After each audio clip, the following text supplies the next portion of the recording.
Disney's fight with Nelson Peltz is heating up. Jamie Dimon has now publicly backed Bob Iger in that proxy battle. And joining us right now is the founder of 13D Monitor and 13D Activist Fund, Kenneth Squire. Ken, let's talk a little bit about this, because it's not very often that you see a company that takes the same tactics that the activists tend to use and fights back. A lot of times companies like to pretend they're above the fray. Yeah, well, no, the companies have their advisors too, and they have their activist defense advisors, and when it gets to this point, yeah, they take similar tactics. Although I will say, look, usually what it is whispering to journalists, trying to get them to carry your water and do the dirty work for you. When they came out with this kind of campaign-style ad, it even sounds like it's voiced over by the same voiceovers you would see in a Donald Trump or a Joe Biden ad.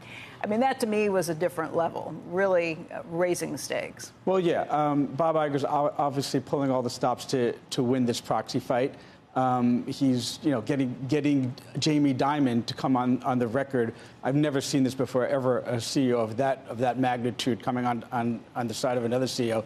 Not sure he probably spoke to Nelson Peltz first or thoroughly read Nelson's plans before opining, but so I take that with a grain of salt. But yeah, they're doing what they can to win this. There's no doubt about it. I think that's been part of the question, though. What are Nelson Peltz's plans beyond what we've already seen the company do with Bob Iger back? Well, I think Nelson, the interesting things are his plans are not that different than what the company wants to do. He wants to get streaming margins better. He wants to have, growth in the parks. He wants to have a successful CEO succession, number one at the box office. Already doing. There's the things they're already doing. I think, but the key thing is that you can't underestimate the value of having an experienced, dedicated shareholder on the board, someone like Nelson Peltz, who's going to debate in the boardroom as opposed to defer. I think when you have a CEO like Bob Iger, who's incredibly impressive, and I think he's a great CEO. But you sometimes, when you're so iconic, you sometimes get a board that's a little obsequious, and it's good to have somebody in that room that's gonna debate and gonna question. So you think it's a good idea? I think it's a good idea. I think. Listen, do I want 6 Nelson Peltzes on the board? No, but I think having one Nelson Peltz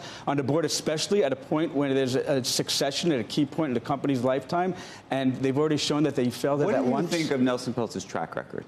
I think it's mixed. There's no doubt about it. Right. I mean, he did great at Heinz. He did great at Procter & Gamble. His record at Invesco or at Wendy's, as far as the term is not that great relative to the benchmarks. But I think it's hard to look at that. I mean, there's so much that goes into something like that. I think you look at the situation here, and I think this is a board that really could use a shareholder voice, especially when they're going through succession. I guess part of the question, look, Bob Iger's a pretty big shareholder, too. A lot of his net worth is wrapped up in this. I guess the question becomes from the company, and I can understand this to some extent. When you have such a bitter fight, the time and attention it takes away from management's attention to be launching attacks like this, to be fighting them off. And then how productive is that relationship going to be once you've kind of had this scorched earth on both sides? So I think I'll take both of those. First, I think the whole time and attention and distraction, as somebody that's followed activism for so long, it bothers me when Bob Iger is using the word distraction. This is a shareholder of a company that's been underperforming, that's trying to improve corporate governance, and to say that's a distraction, it's kind of poo-pooing everything that shareholder activists yes and no. do. I mean, look, he came in and Nelson Peltz dropped his proxy attack when Bob Iger came back, said, I'm all in favor of what he's doing. Bob Iger has come in and made a lot of changes that look very similar to what Nelson Peltz is saying he wants done. In the meantime, if you're trying to do that at a key time for the industry, I think, which is a pretty challenging industry, and trying to deal with one of these from the outside, from somebody who's saying do all the things you're already doing, that's a little different. Yeah, but Nelson Peltz did back off at first, and he gave the company time to do what they want to do, and the stock kind of receded back down, and that's when he got involved again. If the stock been going up again, I don't think Nelson would be here right now. And as far as him being a distraction on the board, I think if you look at Procter & Gamble, that was one of the most contentious proxy fights we've seen in the last 20 years. Yeah.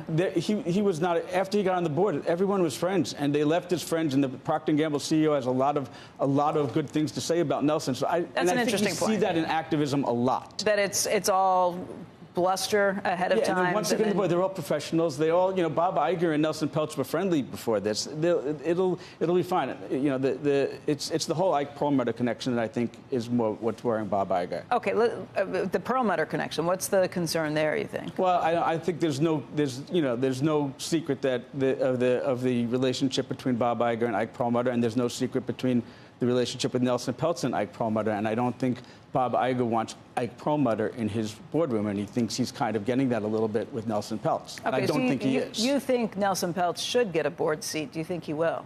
No, I don't think he will. I think, there's a saying in baseball that every team's going to win 54 games, every team's going to lose 54 games. It's what you do with the other 54 that matter. I think by doing the deal with Value Act, Disney kind of got that middle. They got that other 54 games by putting James Gorman on the board. I think that went a long way with a lot of the people that were on the fence to come to Disney's side. And so I don't think he's going to win this proxy fight, although I think he should.